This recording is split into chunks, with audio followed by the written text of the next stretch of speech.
Kalian udah denger belum sih berita soal Melki Joni yang menang Pilgub NTT? Gue baru baca di Metro TV tuh. Iya, gue juga baca tadi pagi. Wah, hebat ya, dia bisa menang. Kabarnya persaingannya cukup ketat kan? Betul, kalau nggak salah program-program yang dia usung itu fokus ke pembangunan daerah pedesaan dan pengentasan kemiskinan. Orang-orang pasti mendukung karena itu sesuai kebutuhan masyarakat di NTT. Ya sih, gue juga dengar salah satu janji kampanyenya juga soal peningkatan infrastruktur, terutama di daerah terpencil. Kalau beneran direlasikan, dampaknya bakal besar buat perekonomian di area tersebut. Iya sih, bener-bener. Gue setuju, apalagi si NTT ini kan punya banyak potensi wisata ya. Tapi aksesnya tuh sering jadi kendala. Kalau infrastrukturnya diperbaiki, bisa banget tuh buat menarik lebih banyak wisatawan. Nah, itu dia jadi. Tapi kita juga harus lihat nanti bagaimana dia merealisasikan program-programnya. Kadang pas kampanye janji-janji mereka tuh kadang suka lupa gitu loh. Benar banget, kita doakan saja semoga dia bisa menjalankan amanah dengan baik. Jangan cuma menang tapi beneran bikin perubahan positif di NTT. Setuju. Mudah-mudahan aja sih dia bisa jadi pemimpin yang peduli sama rakyat kecil. Soalnya itu yang paling penting. Kita pantau terus aja deh perkembangan dan kebijakan selanjutnya. Ya betul banget sih, Dli. Semoga ya awal yang baik itu buat NTT. Kita tunggu aja realisasi janjinya ya kan. Iya. Nah, terus nih Dli. Ya, kalau menurutku sih yang penting itu perkembangan pariwisata. Kenapa? Kita punya banyak destinasi keren, layaknya Labuan Bajo. Tapi kalau nggak dikelola dengan baik, sayang banget. Iya bener banget sih, Dli. Tapi jangan lupa soal pendidikan juga, Di. Masih banyak tuh di daerah di NTT tuh yang fasilitas sekolahnya tuh kurang. Nah, juga gue rasa sih pemimpin yang terpilih nanti ya harus punya program kuat buat itu. Bener banget Pak Dril, ya guys. Gue juga lihat soal pertanian perlu perhatian. Banyak masyarakat di NTT yang hidup dari sektor pertanian, tapi dukungan pemerintah masih minim.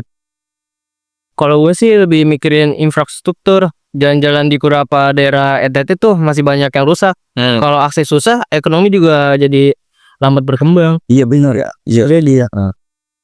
Terus kalau menurut lu gimana soal ini? Kalau menurut gue sih kita harus lihat juga bagaimana mereka merencanakan pembangunan infrastruktur. Ya, terus Banyak daerah di NTT yang akses jalannya buruk banget gitu. Jadi penting banget nih buat calon yang terpilih untuk fokus di sana. iya bener. Kalau lu, Lik, setuju nggak? Aku sih setuju sama Evan. Infrastrukturnya tuh harus diprioritaskan agar perekonomian bisa berkembang dan pariwisata bisa maksimal. Iya bener, Li. Terus kita juga harus ini, Li, perhatian soal transparansi anggaran. Pemimpin yang terpilih nanti nih harus bisa pastiin anggaran yang digunakan itu baik dan tepat sasaran, cow. Benar-benar setuju. Kita butuh pemimpin yang bisa mengelola sumber daya di NTT dengan bijak, nggak hanya memberikan keuntungan jangka pendek. Terus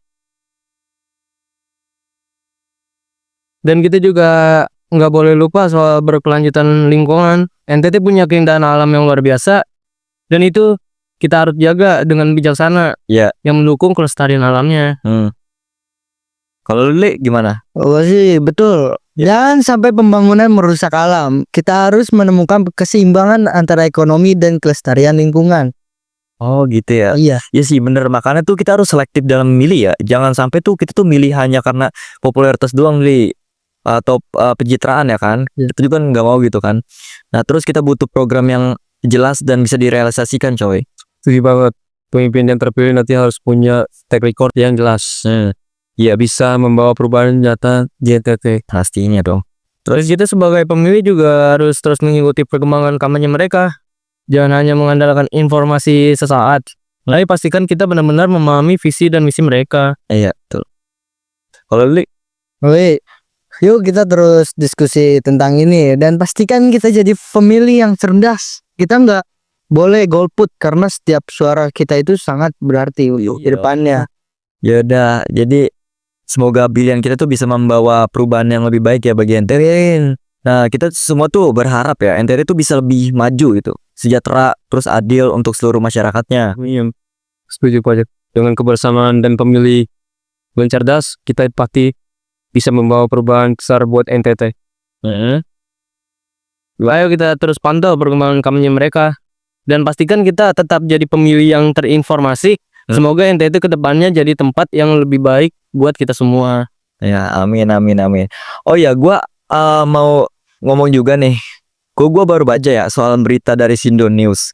Hasil rekapitulasi suara Pilpres 2024 tuh di Jakarta tuh nunjukin pasangan Prabowo Subianto sama Gibran Rakabuming itu menang tipis ya atas Anies Baswedan ya kan.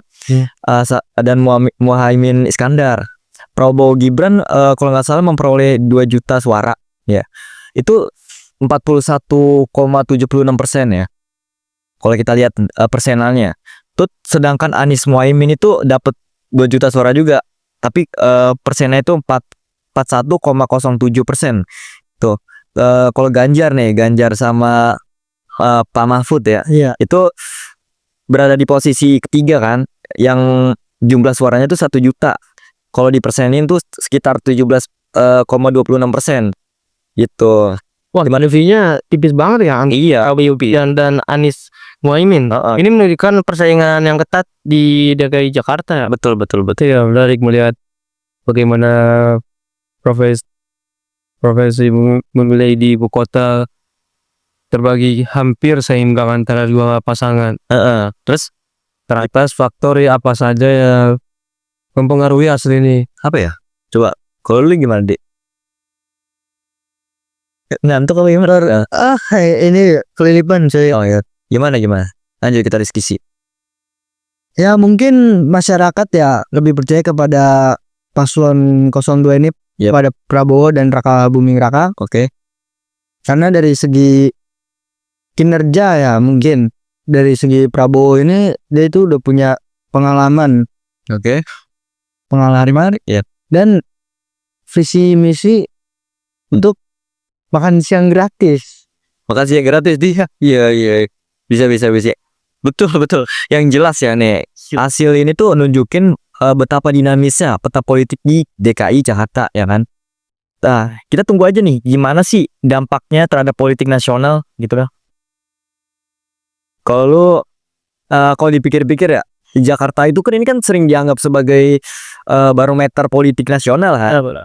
Nah, jadi hasil Pilpres di DKI Jakarta itu bisa jadi gambaran tren secara keseluruhan gitu. Ya nggak Pak? Setuju sih. Apalagi Jakarta punya populasi pemilih yang besar dan beragam. Jadi hasil ini bisa mencerminkan preferensi politik dari berbagai kalangan gitu. Iya. Gimana Dap? Tapi menurutku meskipun Prabowo dan Gibran unggul di DKI, belum tentu mereka otomatis menang secara nasional. Bener Dap. Ada banyak Misalkan faktor. Ya gimana? Setiap apa bener sih? Udah dinamika politik yang berbeda. Oh, bener ya. Bener. Soalnya banyak faktor yang berperan di daerah lain seperti jaringan partai, tokoh lokal dan pendekatan kampanye di wilayah-wilayah yang lebih kecil. Iya bener. Kalau menurut gua nih ya, kalau menurut kalian maksudnya ya, Ya, apa sih yang bikin Prabowo Gibran itu unggul di Jakarta? Program mereka, persona Gibran ya yang relatif muda kan. Iya. Terus atau mungkin si strategi kampanyenya nih, yang menurut lu gimana nih? Kalau gua rasa sih kombinasi mereka ya. Gibran itu kan dikenal punya citra yang fresh gitu. Oh iya bener. Terus Prabowo juga punya pengalaman panjang di politik. Oh iya. Jadi mungkin banyak yang merasa pasangan ini komplit lah buat jadi Pilpres itu. Oh iya benar. Setuju sih gue sih. Jangan lupa juga isu-isu yang lagi hangat di Jakarta.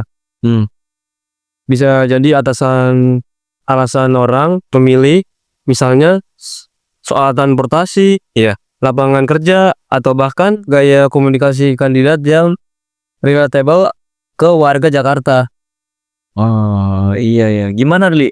Intinya Li? Ya, pokoknya nih ya, menurut gua pribadi intinya kita bakal lihat apakah keunggulan tipis ini bisa terus dipertahankan atau malah berubah di wilayah lain.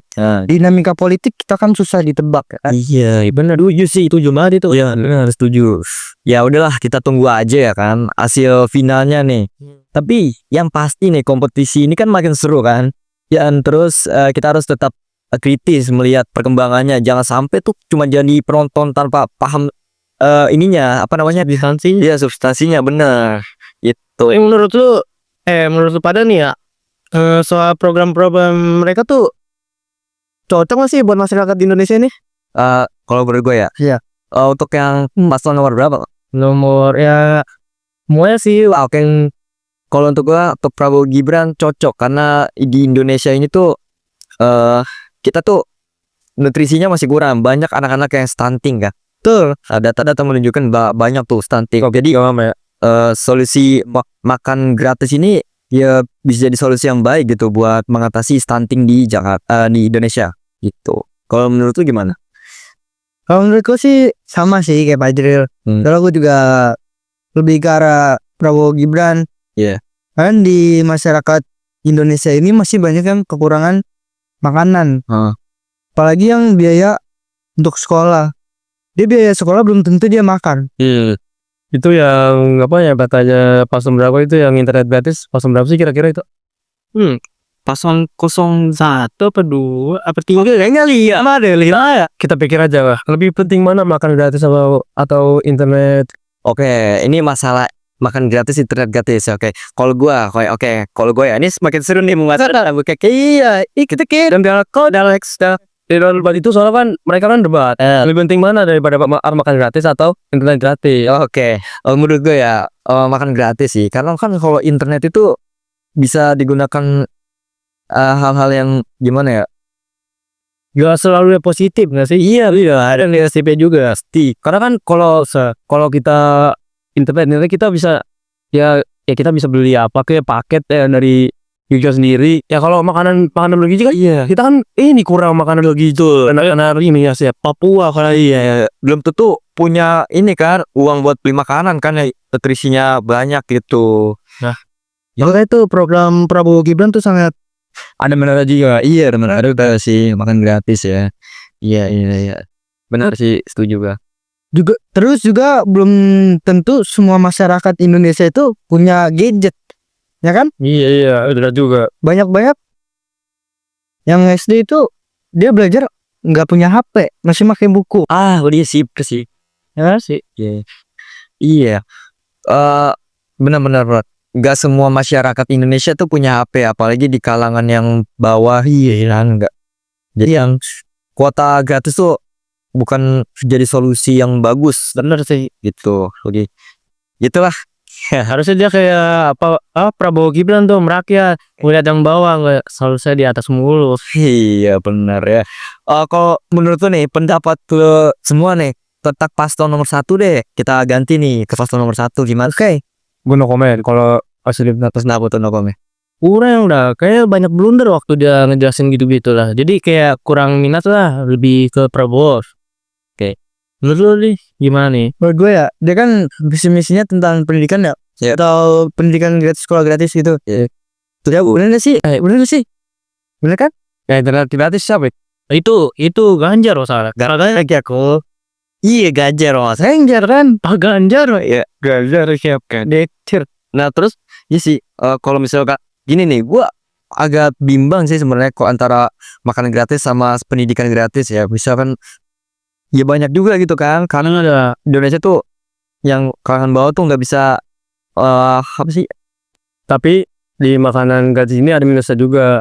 Karena makanan gratis ini cuma buat anak sekolah. Nah, Tapi bisa buat orang lain itu, apalagi orang tua gitu. Iya, orang tua yang apa ya, pemurah amit-amit kalau di jalan gitu, nenek yang lagi bawa ini ya. Tapi dari kurangnya program makan itu udah buat anak sekolah doang, nggak bisa buat semua orang kan. iya ada plus minusnya lah. Iya ada sih sama sih untuk sekolah gratis juga kan, untuk yang orang-orang itu buat sekolah aja gitu, sama aja kayak makan gratis. Iya sih karena iya benar-benar.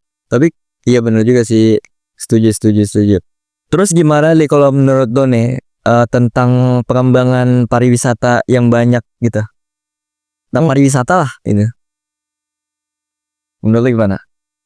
Yang banyak. Iya. Kalau menurut gua sih ya, yang paling penting itu pengembangan pariwisata. Kita punya banyak destinasi keren, layaknya Labuan Bajo.